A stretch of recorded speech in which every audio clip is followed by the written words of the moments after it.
Hi, I'm Professor Green, and this is Chapter 10, Language. We'll be talking about the publicspeakingproject.org, and this is a class on public speaking. Let's go ahead and get started.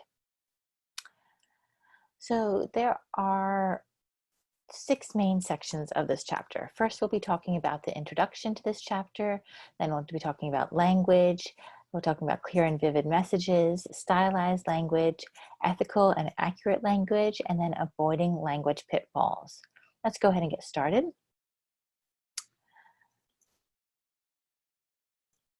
So, language, the power of language. Very few people pay attention to their interpersonal and public communication, right? But here we are studying communication, and we can't skip over the power of the words that you choose. So your true language. So we're going to spend a couple minutes here in this chapter focusing on the actual words that you're choosing.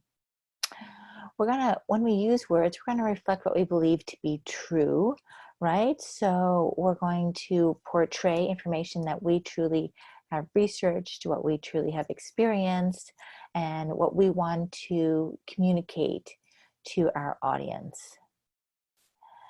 Also, what we know is true much depends on our own experiences, information that we have, and words that people have used, right? So we put know is true because it's our own interpretation of that. So we'll get into that deeper here in this course, in this chapter. And just before we get into the nuts and the bolts of this chapter, just noticing that words that we use have an impact on the listener's perception. Example that they use in the book is the word key in Spanish versus in German, right? So those of you who speak Spanish, right, you know that the word for key in Spanish is a feminine word, right? Las llaves, right? And so it's maybe a little softer. But in German, the word for key is a masculine word, right? Der Schlüssel. And I lived in Germany for a long time, and key is a very hard thing. There's a lot of management and interpretation and authority and responsibility about who has the key. But in Spanish, that might be different. That might be softer, right? Maybe about opportunities, the key to the future, the key to your room, a nice, pretty place. So even these subtle things can put a tilt on what the audience understands about your speech. Let's hop into it. Now we're going to talk about language in detail. Good. Language, communication versus language, right? This is it. Improved communication is better simply. Improved communication is better than simply more communication, right? We all know people who just talk and talk and talk and talk, but that's not really what we're looking for, right? We're looking for someone who talks more precisely.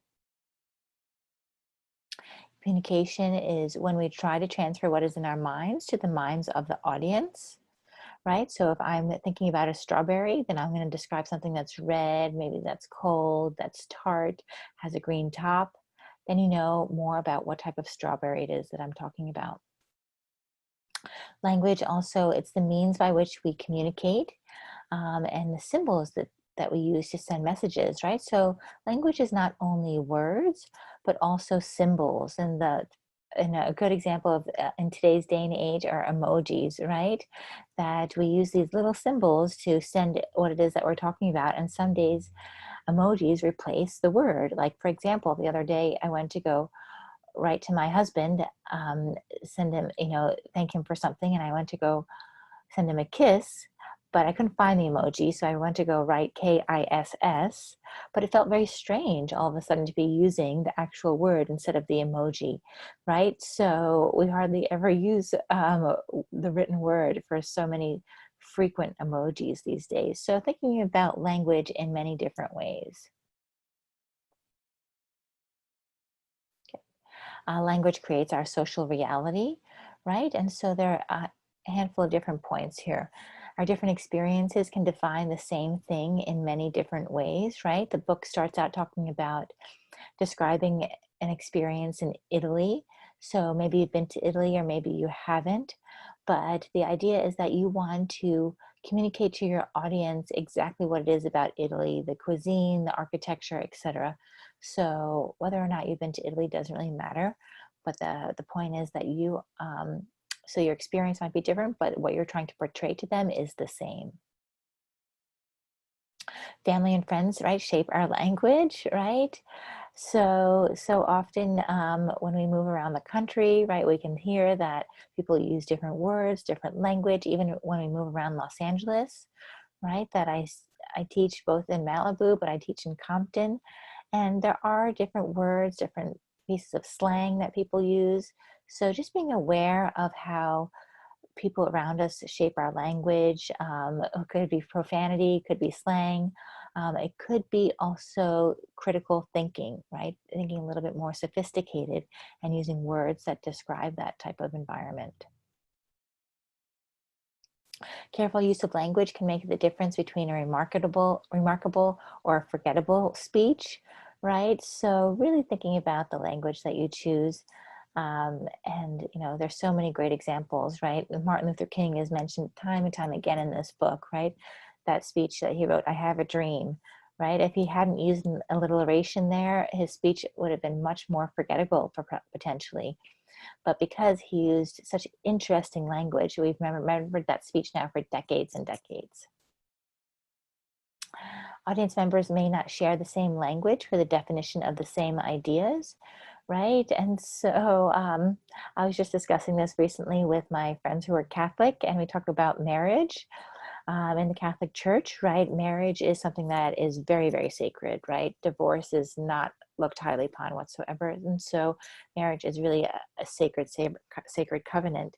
But then I go and I speak to other friends who think of marriage, like if I were to speak to, some celebrities like, I don't know, is it Dolly Parton, right? Isn't she hasn't been married many, many times? Or people who don't think of marriage so sacred.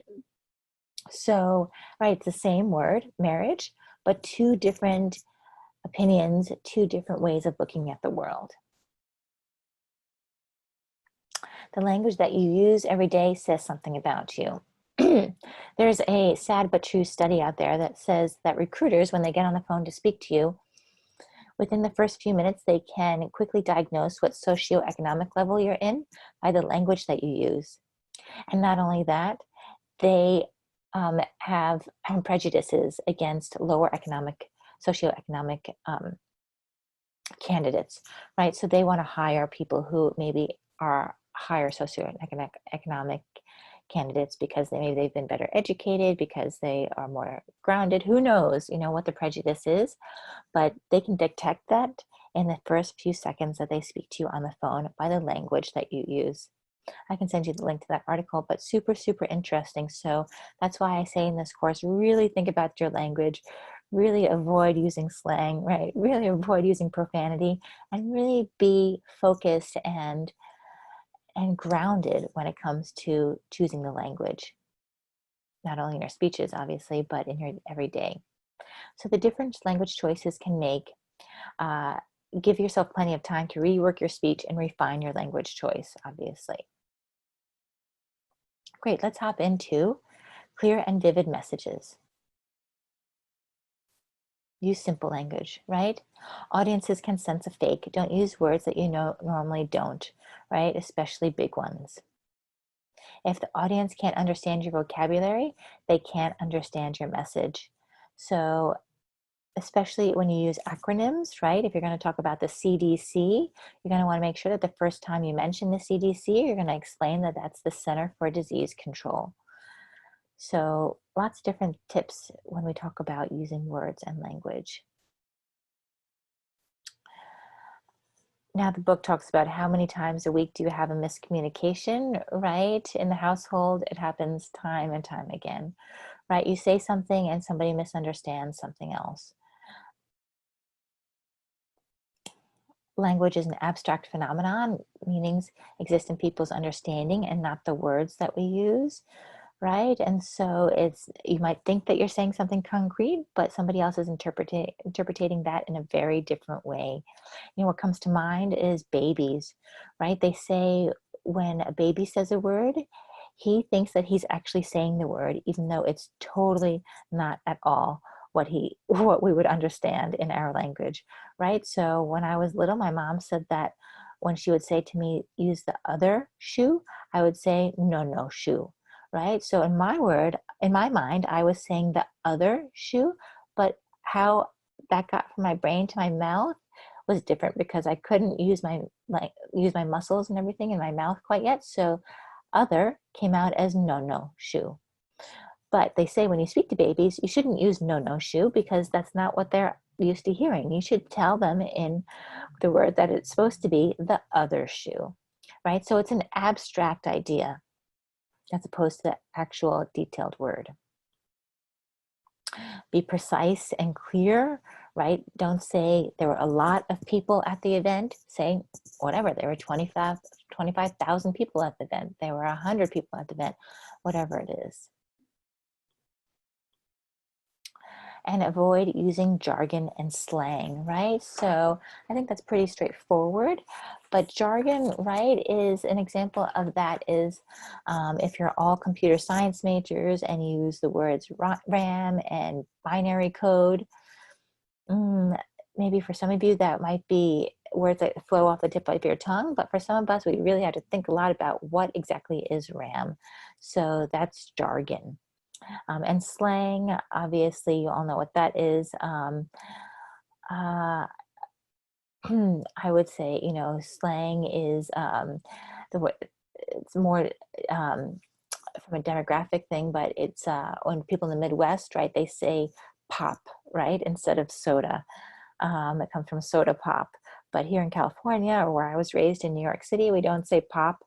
As soon as someone says pop, you're like, oh, they're from the Midwest. And then you have all types of assumptions that go along with someone from the Midwest. And you think that really, they should be using the word soda. Let's hop into stylized language. Metaphor, these are comparisons made by speaking of one thing in terms of another, and similes. Same idea, but using the comparison as like or as. These make the ideas more concrete. I won't go through metaphors and similes here because most of you should know that from your English course, but I will send out a handout that talks about those for those of you who are not familiar with them. And alliteration, one of my favorite. This is using a repetition of initial sounds of words. The best example is, right, Sally sold seashells by the seashore. A great way to get people to remember your speech is using something like this. An antithesis, so using contrasting statements in order to make a rhetorical point. A great example, right? Ask not what your country can do for you, but what you can do for your country, right? So contrasting statements really make the mind think and bend and remember your speech. Parallel structure and language, balance of two or more similar phrases or wording. So again, people don't use this, or students don't use this very often in their speeches, but when they do, it is so, so powerful. And the best example of that is, as I mentioned in Martin Luther King's speech, saying, I have a dream. He used that sentence again and again and again. So that's a parallel. I have a dream that, da, da, da, da, da. I have a dream that, da, da, da, da, da. So if you can work that into your speech, extra credit points for sure. And the last one here is personalized language, using words like us, you, and we. So instead of saying one does something, you should say you can do this, because it makes it more direct to the audience. As well, we like to use the terms we, especially when we're trying to build community, right? Then it's all about us doing something together, or we're doing something together, as opposed to you or me individually. Great, let's move on to ethical and accurate language. I hope this is without being said, but let's review it just in case. The importance of ethical and accurate language is, we'll start on the left-hand side, language and ethics. Think about connotations associated with one word or the other, right? So we don't want to use words such as like the projects. We want to use words that say public housing, right? Because there's nothing wrong with public and government-sponsored housing. But when we say things like the projects, it puts on this real negative connotation of what that looks like. All of a sudden we're thinking about dirt and the slums and things that are unkempt, but public housing can just be a much more neutral term. We also attempt to communicate the reality to the best of one's ability. So as far as you can see the truth, that's exactly what we want to communicate. We also want to talk about here sexist and heterosexist language to be avoided, right? Sexist, I feel like I hardly ever talk about this in my classes because I feel like if you're being sexist, then it's just not at all trendy or cool, or it's just so yesterday, right? That we don't want to discriminate against women and against minorities, etc. And heterosexist language is to say, to do the opposite, so against the gay and lesbian community.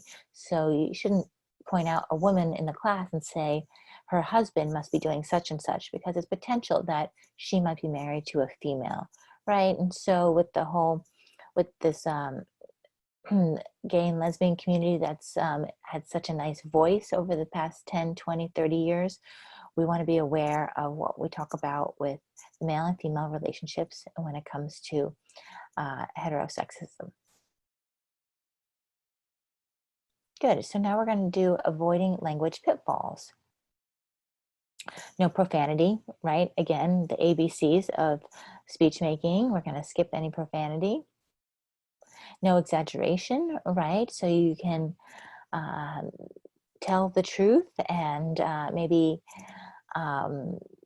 use a simile or metaphor, but you don't want to exaggerate the truth.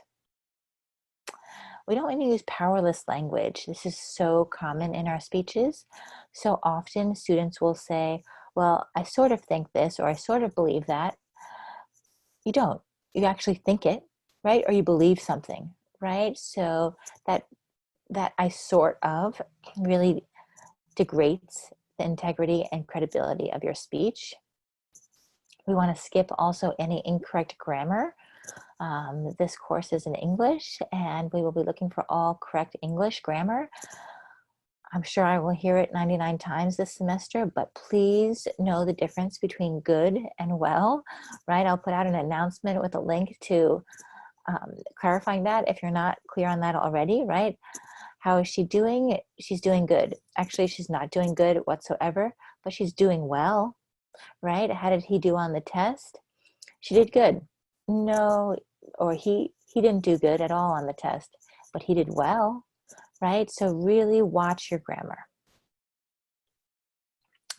And other language choices to consider, right? Cliches are expressions that have been overused, right? A great example of a cliche is the early bird catches the worm, right? It's kind of cheesy to use those types of expressions now. And language that is central to pop culture. This is also kind of similar to slang. And a great example that the book gives is, oh my gosh, it's totally awesome, right? Maybe your parents might use that, but in reality, that's kind of passe, right? We used that in the 90s, but we don't say totally awesome these days anymore. Great, so all different ways to be accepted by your audience and be interpreted by your audience accurately and correctly, and to be liked by your audience, and to be, most importantly, understood by your audience. Good, so that completes our chapter here, language. Let me know if there are any questions. You can email me, or we can talk about this in person if we're doing this live. Again, I'm Professor Green, and I appreciate your coming to class today. This completes chapter 8 of the Public Speaking Project.